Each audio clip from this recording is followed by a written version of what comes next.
Hello dear students, welcome back our YouTube channel study circle 24। Dear students, आज के video में हम बात करने वाले हैं पीपीएसटी का क्वेश्चंस पेपर किस प्रकार से पूछा जाता है। ठीक है, हमने इससे पहले सिलेबस का वीडियो अपडेट कर दिया है और आपको फॉर्म कैसे भरना है मोबाइल से आप आसानी से भर सकते हैं और ये फॉर्म बिल्कुल फ्री है, कोई भी आपका फीस नहीं लगना है। ठीक है, तो ये सारी डिटेल हमने पहले बता दी है। अगर आपने अभी तक नहीं देखा उस वीडियो को तो वीडियो के डिस्क्रिप्शन में उसका लिंक भी दिया गया, तो आप उसे देख सकते हैं। आज के वीडियो में हम स्पेशली ये बात करेंगे कि क्वेश्चंस पेपर कैसे आते हैं, कैसे प्रश्न पूछे जाते हैं, क्योंकि मैंने पहले ही बता रखा है कि 50-50 नंबर के आपके पीसीएम यानी फिजिक्स केमिस्ट्री और मैथमेटिक्स मैथ्स वाले के लिए और फिजिक्स केमिस्ट्री बायोलॉजी से 50-50 नंबर के टोटल प्रश्न पूछे जाते हैं, यानी टोटल 150 मार्क्स का क्वेश्चंस आएगा। ठीक है, हर एक each questions are 1 marks, right. तो एक प्रश्न जो है 1 नंबर के ही रहते हैं। तो चलिए देख लेते हैं कि कैसे प्रश्न आते हैं। आज के वीडियो में हम फिजिक्स पार्ट का देखेंगे। हम धीरे धीरे करके फिजिक्स केमिस्ट्री बायोलॉजी और मैथमेटिक्स सारे के सारे जो 50-50 प्रश्न हैं उन सभी का हम आपको दिखा देंगे कि क्वेश्चंस कैसे आते हैं। ठीक है, तो ये जो क्वेश्चंस पेपर है ये क्वेश्चन पेपर 2021 का है। ठीक है, तो चलिए सबसे पहले आते हैं फिजिक्स पार्ट पर।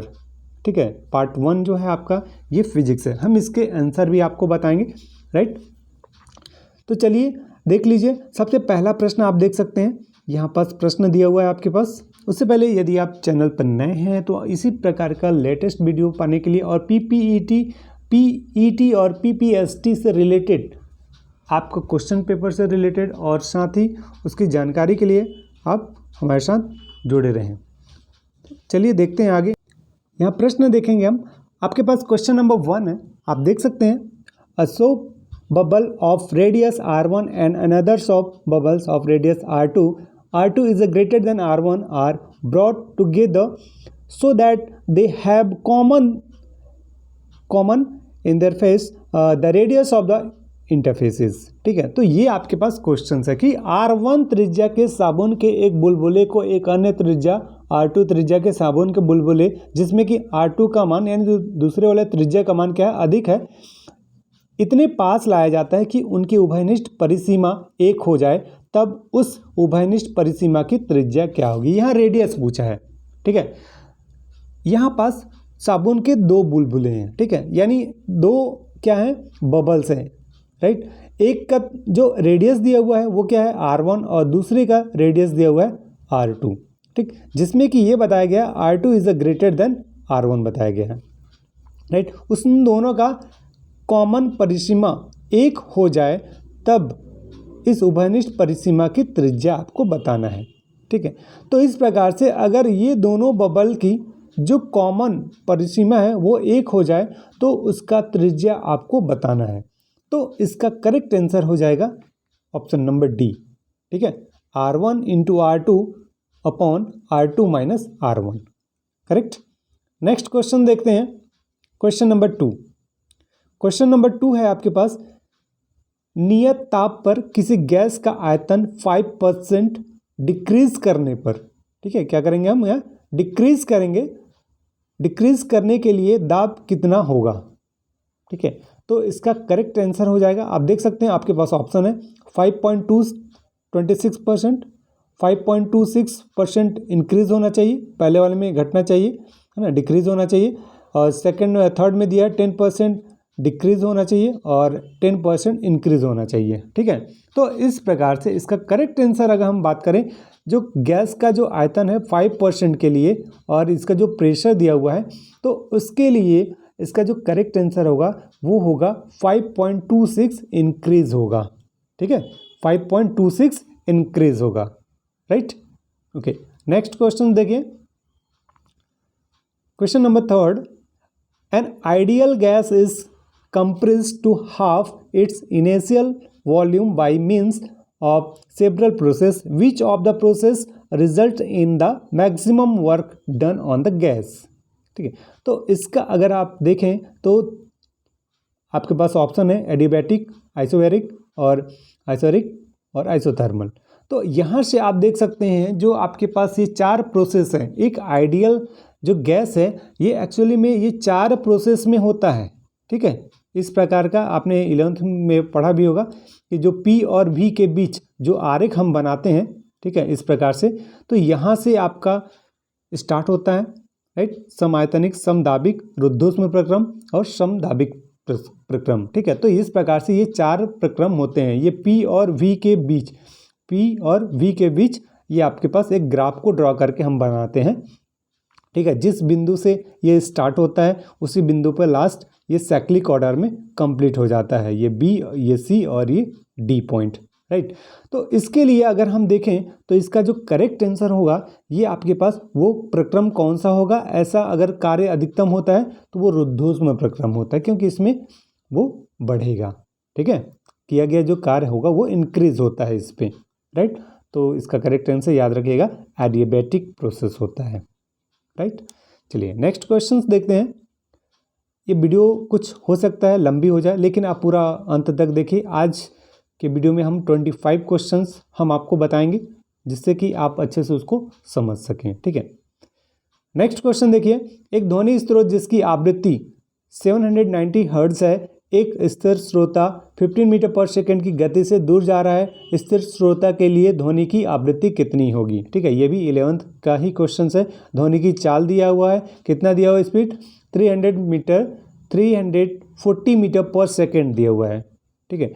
तो इसका अगर हम देखेंगे करेक्ट आंसर आपके पास आ जाएगा ऑप्शन नंबर बी, यानी 757 हर्ट्ज आ जाएगा, ठीक है। इसका फॉर्मूला भी हम अप्लाई कर सकते हैं यहाँ पास, राइट। नेक्स्ट क्वेश्चंस देखते हैं। क्वेश्चन नंबर 5 है, व्यतिकरण प्रकोष्ठ में वायु की उपस्थिति में व्यतिकरण प्रतिरूप प्राप्त किया जाता है। यदि व्यतिकरण प्रकोष्ठ में निर्वात उत्पन्न कर दिया जाए तो प्राप्त व्यतिकरण प्रतिरूप में क्या परिवर्तन होगा, ठीक है। ये जो क्वेश्चन है क्लास 12 के फिजिक्स से, ठीक है। तो क्लास 12 का ये मैंने पहले बताया 11th और 12th दोनों का मैंने सिलेबस बता रखा है। तो आप अगर वो वीडियो नहीं देखें तो वीडियो के डिस्क्रिप्शन में लिंक दिया गया है, आप सिलेबस को अच्छी तरह से देख लें, है ना। बहुत ही जल्द हम टॉपिक वाइज भी हम वीडियो आप लोगों के लिए लेकर आने वाले हैं। तो देखिए इसका 5वें का जो आपका करेक्ट आंसर होगा तो ये आप देख सकते हैं, इसका सही उत्तर होगा कि व्यतिकरण प्रतिरूप में फ्रिंज अंतराल क्या होता है, बढ़ जाएगा उस दौरान, ठीक है। अब अगला प्रश्न देखिए, 6वां नंबर का प्रश्न है कि एक रॉकेट v वेग से चांद की ओर जा रही है, यानी स्पेस में जा रही है। अंतरिक्ष यात्री रॉकेट से चांद की ओर एक सिग्नल भेजता है जिसकी आवृत्ति v है। उक्त सिग्नल चांद से परावर्तित होकर पुनः अंतरिक्ष यात्री के पास आती है। परावर्तित होकर वापस आने वाली सिग्नल की आवृत्ति होगी, ठीक है। तो ये जो आने वाली जो प्रकाश की आवृत्ति है उसके बारे में बोला गया है। तो इसके लिए आप देख सकते हैं इस फॉर्मूले का इस्तेमाल करेंगे।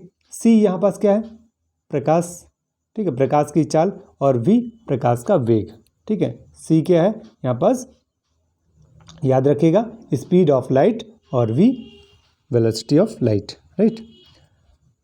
नेक्स्ट क्वेश्चन नंबर 7 देखिए, किसी क्षण t पर कुंडली से संबंधित फ्लक्स क्या दिया है, flux d is equal to 10t square minus 50t plus 250 के द्वारा दिया गया है। तो प्रेरित विद्युत वाहक बल का मान कितना है, t is equal to 3 second में होगा। तो ये आपको बताना है। तो देखिए ये जो आपके पास क्वेश्चंस दिया हुआ है इसके लिए सबसे पहले ये फ्लक्स का मान दिया हुआ है, ठीक है। तो आप क्या करेंगे, फ्लक्स का मान आपके पास प्रेरित विद्युत वाहक बल का जो फॉर्मूला है E is equal to minus d∅dt है, ठीक है। तो इसका आप क्या करेंगे, डिफ्रेंशिएट करेंगे। जब डिफ्रेंशिएट करेंगे इसका अवकलन कर देंगे तो कितना आएगा, आप देख सकते हैं d/dt ये कितना दिया हो, 10t स्क्वायर और माइनस 50t और प्लस 250। तो 250 का जो डिफ्रेंशिएट करेंगे वो 0 हो जाएगा। यहाँ 10t स्क्वायर का 20t होगा और माइनस 50 हो गया। t की वैल्यू दी हुई है 3 सेकेंड, तो 20 में 3 का मल्टीप्लाई करने पे कितना आएगा, 60 आएगा। यहाँ माइनस आप रखेंगे और माइनस 50, तो 60 में 50 को माइनस करने पे कितना आएगा आपके पास 10, तो माइनस 10 वोल्ट आएगा, ठीक है। तो देख लीजिए ऑप्शन नंबर सी होगा इसका आंसर, ठीक है। देख सकते हैं आप, आपके पास ऑप्शन दिया हुआ -10 वोल्ट, ओके। नेक्स्ट क्वेश्चन देखिए, अगला प्रश्न है, एक एसी परिपथ में एक प्रतिरोध R ओम एक प्रेरकत्व L के साथ श्रेणी क्रम में जुड़ा हुआ है। यदि विभव व धारा के बीच कला का कोण 45 डिग्री है तो प्रेरकत्व प्रतिघात का मान पूछा गया है। यानी यहाँ पूछा गया है XC का मान पूछा गया है, ठीक है। L का बोला गया, प्रेरकत्व मतलब होता है XL ना, इंडक्टेंस, राइट। तो यहाँ से हम इसकी वैल्यू बता देंगे कि ये इसका मान कितना आएगा, ठीक है। तो इसका करेक्ट आंसर हो जाएगा R, ओके। अब अगला प्रश्न देखिए, क्वेश्चंस आपके पास दिया गया है। क्वेश्चन है, ये आपके पास एक AC वोल्टेज है, ये जो देख रहे हैं ये AC वोल्टेज है, और ये आपके पास ये ट्रांसफार्मर है। क्या है? ट्रांसफार्मर, ठीक है। ये है आपके पास ट्रांसफार्मर, ये इसका प्राइमरी कॉइल हो गया, ये वाला प्राइमरी कॉइल हो गया, ठीक है। तो ये प्राइमरी कॉइल, और जस्ट इसी के पास में दिया हुआ है ये हो गया सेकेंडरी कॉइल, ठीक। तो प्राथमिक कुंडली और ये है ट्रांसफार्मर, ठीक। तो ये जो दिखाया गया है आपके पास ये लोड रेजिस्टेंस है।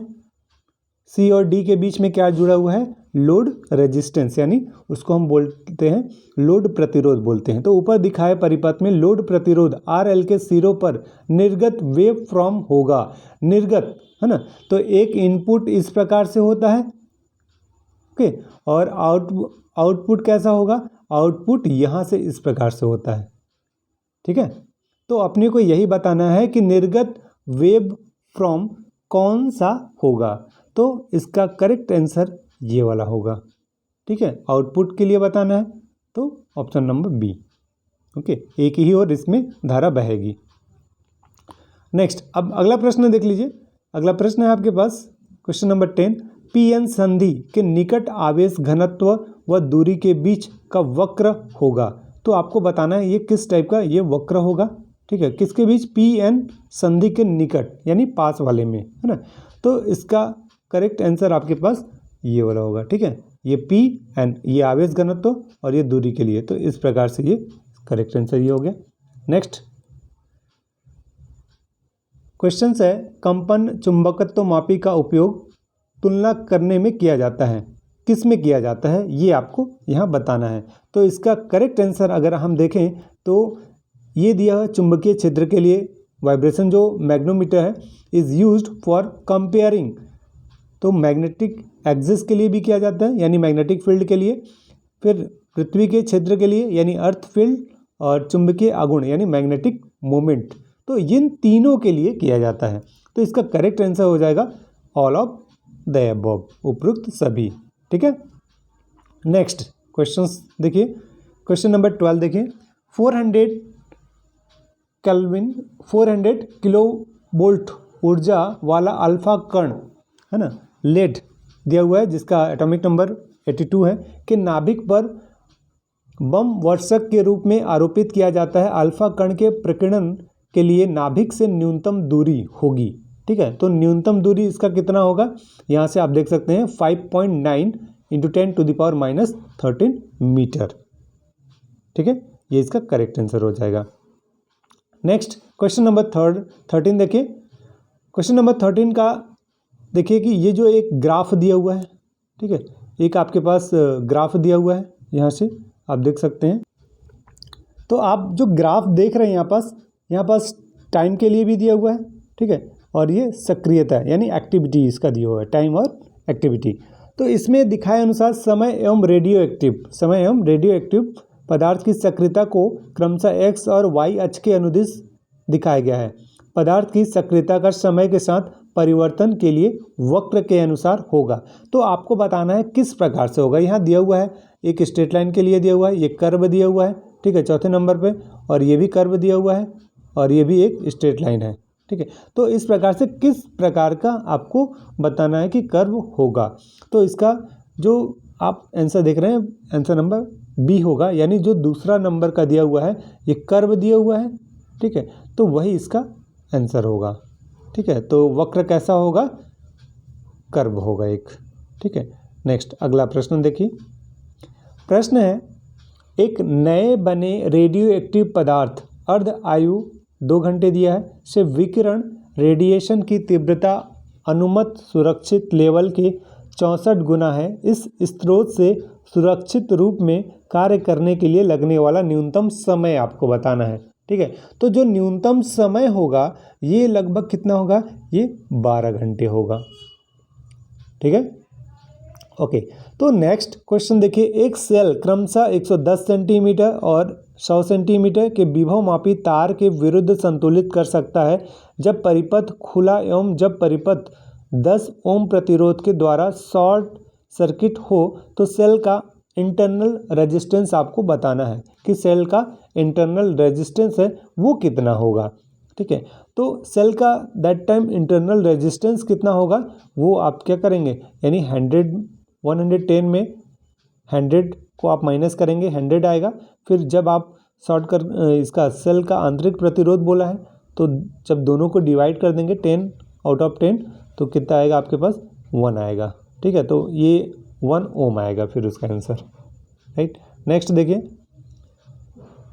नेक्स्ट है कि एक 500 वाट का ऊष्मीय उपकरण यानी हीटिंग डिवाइस को 220 वोल्ट लाइन में कार्य के लिए बनाया गया है। यदि वोल्टेज 200 वोल्ट तक गिर जाता है तो निर्गत ऊष्मा में गिरावट प्रतिशत में होगा। ठीक है, तो कितना होगा वो आपको बताना है यहाँ पास।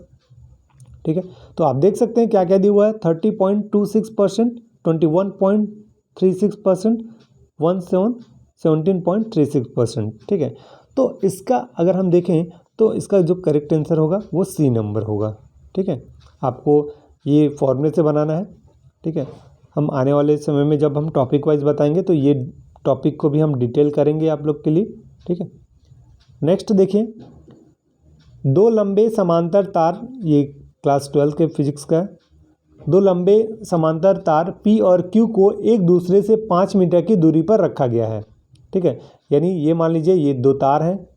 ठीक है, दोनों समानांतर हैं, एक दूसरे का जो डिस्टेंस है वो कितना है, 5 मीटर है की दूरी पर कागज़ के तल के लंबवत रखा गया। यदि P और Q क्रमशः 2.5 एम्पियर और 5 एम्पियर की धारा एक ही दिशा में प्रवाहित हो रही है, यानी एक ही दिशा में क्या हो रही है, जो अलग अलग धारा प्रवाहित हो रही है, 2.5 एम्पियर और 5 एम्पियर की धारा प्रवाहित हो रही है कि एक ही दिशा में प्रवाहित हो रही है, तो दोनों तारों के मध्य बिंदु पर, दोनों तारों के यानी मध्य बिंदु पर यहाँ पास, ठीक है, ये वाले एरिया पर मध्य बिंदु पर चुंबकीय क्षेत्र की तीव्रता आपको बतानी है यहाँ पास। ठीक है, तो कितना होगा, मध्य बिंदु पर μ0/2π होगा। नेक्स्ट क्वेश्चंस देख लेते हैं। नियत दाब पर एक द्विपरमाणु गैस को ऊष्मा प्रदान की जाती है। सामान्य संकेतकों में अनुपात आपको बताना है कि डेल क्यू अनुपात रेशियो दिया हुआ है, del U ratio, del W का वैल्यू बताना है आपको। ठीक है, तो कितना दिया हुआ है यहाँ आप देख सकते हैं, आपके पास ऑप्शन दिया हुआ है 5:2:2, राइट, और देन नेक्स्ट है 5:2:3, राइट, नियत दाब द्विपारमाणिक बोला है ना, तो इसके लिए आप इसका जो सही आंसर आप देखेंगे तो ये 7:5:2 है, ये इसका करेक्ट आंसर है। ठीक है, नेक्स्ट देखिए, कार्नोट इंजन से रिलेटेड है क्वेश्चंस। किसी कार्नो इंजन की दक्षता, एफिशिएंसी उसको पूछा गया है कि the efficiency of Carnot engine which is working between temperature T1 and T2 is given by. ठीक है, मीन्स किसी कार्नो इंजन की दक्षता जो कि ताप T1 एवं T2 के बीच कार्य करता है तो उसका वो कार्य होगा। ठीक है, T1 और T2 के लिए, तो आप देख सकते हैं ये जो फॉर्मूला है T1 - T2/T1, ये इसका फॉर्मूला हम अप्लाई करेंगे। ठीक है, क्योंकि इसी फॉर्मूले को हम इस प्रकार से लिखते हैं T1/T1 - T2/T1। ठीक है, जहाँ यहाँ पर ये कैंसिल हो जाता है तो efficiency eta is equal to 1 - T2/T1 आता है इसका फॉर्मूला। ठीक है, ओके, नेक्स्ट देखते हैं क्वेश्चंस, तो याद रखिएगा सी नंबर ऑप्शन। नेक्स्ट है क्वेश्चन नंबर 20। चालन विधि से एक मोटे गोले द्वारा ऊष्मा स्थानांतरण के लिए सही संबंध का चुनाव करना है आपको। ठीक है, तो यहाँ से देख सकते हैं सही संबंध का चुनाव आप क्या करेंगे, यहाँ पास ये जो आपके पास दिया हुआ है Q is equal to 4πk R1 × R2 T1 - T2/R2 - R1। ठीक है, ओके, नेक्स्ट हम 25 क्वेश्चंस आज के वीडियो में हम पूरा आपको बताएंगे और 25 क्वेश्चंस नेक्स्ट वीडियो में बताएंगे, क्योंकि वीडियो काफ़ी लंबी हो जाएगी। ठीक है, देखिए नेक्स्ट क्वेश्चन है, किसी सरल सूक्ष्मदर्शी की प्रवर्धन क्षमता निम्न में से किस प्रकार के नेत्रिका लेंस के प्रयोग से बढ़ाई जा सकती है। यहाँ पास मैं अब केवल प्रश्नों के डायरेक्ट आंसर बता दे रहा हूँ, फिर एक्सप्लेन मैं नेक्स्ट टॉपिक वाइज जब करूँगा तो वहाँ मैं आपको बता दूंगा। ठीक है, तो देख सकते हैं इसका जो करेक्ट आंसर होगा उच्चतर फोकस की दूरी वाले, निम्नतम फोकस दूरी वाले, उच्चतर व्यास वाले और निम्नतर व्यास वाले। ठीक है, इंग्लिश मीडियम के लिए भी आप क्वेश्चन यहाँ देख सकते हैं, दोनों है। तो यहाँ पास अगर देखें तो इसका करेक्ट आंसर होगा निम्नतर फोकस दूरी वाले। अगला प्रश्न है, एक दूरदर्शी की अभिदर्शक का व्यास दिया हुआ है ए है और उसकी आवर्धन क्षमता m दिया हुआ है, प्रकाश की तरंगदैर्घ्य लैम्डा है, तो टेलीस्कोप की विभेदन क्षमता आपको बतानी है। ठीक है, तो टेलीस्कोप की जो विभेदन क्षमता होगी उसका करेक्ट आंसर आप देख सकते हैं कि यहाँ पास a/1.22 लैम्डा होगा। अगला प्रश्न देखिए, 7 इलेक्ट्रॉन वोल्ट ऊर्जा वाला एक फोटोन धातु सतह पर आपतित होता है जिसकी देहली आवृत्ति 1.6 × 10⁻15 हर्ट्ज है, उत्सर्जित फोटो इलेक्ट्रॉन की अधिकतम गतिज ऊर्जा होगी। ठीक है, तो इसका जो अधिकतम गतिज ऊर्जा होगा वो 1 होगा। नेक्स्ट क्वेश्चंस देखिए, आपके पास 3 माइक्रोफैरड, 10 माइक्रोफैरड और 15 माइक्रोफैरड और इसको कनेक्ट किया गया है 100 वोल्ट के साथ। ऊपर दिखाए परिपथ में 15 माइक्रोफैरड पर आवेश होगा, यानी यहाँ पास पूछा गया है आवेश कितना होगा। ठीक है, आवेश पूछा गया है कहाँ पास, आप देख सकते हैं यहाँ पास आवेश पूछा गया है। ठीक है, तो आपको बताना है कि यहाँ पास कितना आवेश हो रहा है। राइट, यहाँ पास आपके पास ऑप्शन है 50 माइक्रोकूलम, 100 माइक्रोकूलम, 200 माइक्रोकूलम और 280 माइक्रोकूलम। ठीक है, तो यहाँ पास से इसका करेक्ट आंसर हो जाएगा इसके लिए 15 के लिए 200 माइक्रोकूलम। राइट, क्योंकि 100 वोल्ट दिया हुआ है तो यहाँ पास आवेश क्या होगा 200 माइक्रोकूलम। अगला क्वेश्चन देखिए, 25 नंबर का क्वेश्चन है, K1 K2 K3 दिया हुआ है। ठीक है, ये जो डायग्राम दिया हुआ है इसके अनुसार दिखाए अनुसार संयोजन में प्लेट का क्षेत्रफल, किसका, प्लेट का क्षेत्रफल दिया हुआ है ए है, वह प्लेटों के बीच की दूरी डी है, ए और बी के बीच तुल्य धारिता पूछा गया है। ठीक है, तो तुल्य धारिता का हम जो फॉर्मूला यूज़ करेंगे उसे हम यहाँ पास देखेंगे, तो ये आपके पास फॉर्मूला होगा कि 3ε0 ए K1 K2 K3 और upon D K1 K2 plus K2 plus K3 K2 into K3 plus K3 K1। ठीक है, ये इसका करेक्ट आंसर हो जाएगा। ठीक है, तो डियर स्टूडेंट्स 25 क्वेश्चंस आपके पास और बच गए। ठीक है, तो अब आगे के वीडियो में हम नेक्स्ट 25 क्वेश्चंस को डील कर देंगे फिजिक्स का, और इसी तरह से आपका केमिस्ट्री और बायोलॉजी और मैथ्स वालों के लिए मैथ्स के क्वेश्चंस को भी हम पूरा आपको बता देंगे। क्वेश्चंस पेपर लास्ट ईयर का दिखाएंगे कि आपको किस प्रकार से क्वेश्चंस आते हैं, और फिर आने वाले वीडियो में हम ये भी बताएंगे आपको कि कैसे आपको तैयारी करनी है। ठीक है, तो आप अभी पढ़ते रहिए और जो भी डाउट होता है आप हमसे पूछ सकते हैं। तो ऐसी कुछ इम्पॉर्टेंट क्वेश्चंस हम आप लोगों के लिए लेकर आएंगे। ठीक है, तो आप यदि चैनल पर नए हैं तो चैनल को सब्सक्राइब करके रखें, जिससे कि आपको इससे लेटेस्ट PPST और PET से रिलेटेड जो भी वीडियो है उसकी नोटिफिकेशन आपको मिलती रहे। तो बेल, जो नोटिफिकेशन का बेल है उसे भी आप प्रेस करके रखें, जिससे कि आपको समय समय पर इसकी जानकारी मिलती रहे। ओके, तो आज के वीडियो में इतना ही, मिलते हैं नेक्स्ट वीडियो में। इस वीडियो को लाइक और शेयर जरूर कीजिएगा, और जो भी डाउट हो वीडियो के कमेंट सेक्शन में लिखकर हमें ज़रूर बताइएगा। Okay, thank you.